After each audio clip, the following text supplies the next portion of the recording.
to Simply Indie. Go ahead and tell us a little bit about who you all are and the film that you brought here and a little bit about what it's about. I'm Mercedes Silva. I'm 12 years old, going on 13. I'm in middle school in 7th grade, and I've been really excited and looking forward to this trip since I've been told about it. I would like the book and what it's about and what it's telling. Like, it's okay to talk about this stuff. It's okay, but you don't need to go into detail. You just need to tell them what the truth, but explain it in like a gentle way. If that makes sense. Yeah. I'm Lindsay. I'm the writer and director of Goodnight, Mr. Vincent Van Gogh.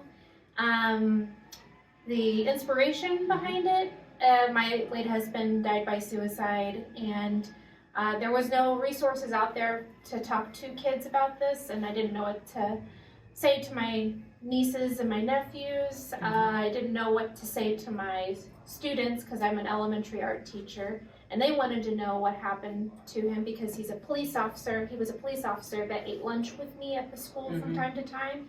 So they knew Officer Doolittle, and they were making up stories of, you know, he died in the line of duty, he died in a fire, and none of that was true. And, you know, I wanted to be able to tell them, but I didn't know what to say. And then when I asked my former principal, you know, can I at least say that he was sick? She said that I wouldn't even go that far. So it made me feel ashamed. It made me feel isolated. And then also the police department, who I thought was going to be there, my husband's department of 16 years, I thought that they were going to be there for me. But they weren't there for me. I got blamed, I was shunned, I was met with silence each time I reached out to the chief. And so I was falling quickly, and the story came about pretty quick. It was like written in 20 minutes, and it involves my support group. My support group, SAS, Suicide Awareness Survivor Support. I mean, listening to everybody's stories every other week in the group, you hear some of the common threads of what do I say to my kids? What, you know, do I tell them the truth? Do I not say anything? And then I'm thinking, well, am I going to also keep this from everyone? And I didn't want to do that. And so I wrote a book. It came out as a book first, and then my support group members, they illustrated the pictures in the book. So I wanted my support group to have their voice heard through the pictures as well, and show to everyone who reads it or sees the animation that it can happen to anyone. You know, it's got a diverse range of people in there. People who've lost their grandparents, people who've lost their best friends, their sons, their husbands, their wives. So yeah, they all came together, and we created this all together, and to show people that it's not their fault and that they're not alone, and there's support out there for them. Yeah. Well, I'm not gonna lie, I cried the first time I watched it, and then I was in the theater waiting for the Q&A session, and it came on again, and I cried again on the side. I personally have more than just personal connections with the overarching theme of it and the storyline behind it in terms of going through similar experiences myself at one point.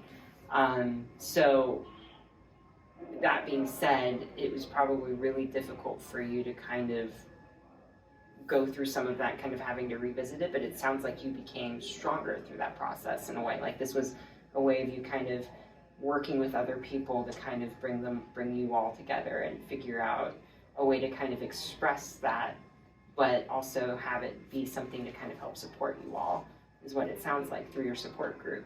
Yeah, it was not hard to do this. See, some people will say, you know, you're brave for doing this, and this must be hard for you, but it isn't. It's I don't even think I'm brave. It's like I want to do the right thing. I want to make sure the next widow or the next family member, that they get better than what I got, and that they can have a conversation, they can be supported by other people, because I can't even imagine what my life would have looked like had I received support from the place that I needed it, I felt the most at the time. And there's so many people that are blamed for their loved one's death. People blame a catalyst, which helps comfort them. It tells them this won't happen to me.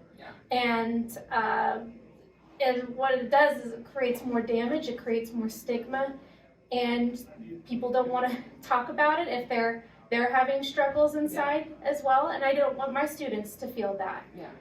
So yeah, I just want to do the right thing so others don't have to go through that. Yeah, people just need to realize that those uncomfortable discussions need to be had as well in the process, just because they may not have to be going through it, but somebody else is, and they need that person to be there for them. And it sounds like this is going to be that for quite a few people. At least I thought it was, and that's beautiful in my opinion. Thank you. But I was in there for the Q&A, and I remember them saying you were one of the narrators for it. So what did you think during this whole project? How did you feel about it? Well, doing it last year, I had a bit more knowledge than I did when the book was first written, and I knew a bit more, so that meant, like, I do have friends who have gone through similar experiences, and they kind of felt like I don't really have anybody to talk about this with. So this book was like a good resource to give them, or to give other people who have gone through similar experiences, so that they don't have to feel alone. Just like the book said, you're not alone. And I kind of want that to be like a message, like, I mean, you're not alone. A lot of people have gone through this and know what you're feeling, and it's not your fault. It's not your fault, because they were feeling sad, I guess, and that, unfortunately, stuff like this does happen. They have those thoughts, and I want that book to kind of be like almost a prevention for people who do have those thoughts, but also as an explanation for why they do, I guess, if that makes sense. No, it makes complete sense. So, well, I was going to say, it sounds like you're part of a support group. So what support group is that? And if people want to kind of help get involved with that, or even go out, find a way to purchase your book, where would they go about doing that? My support group, SAS, Suicide Awareness Survivor Support,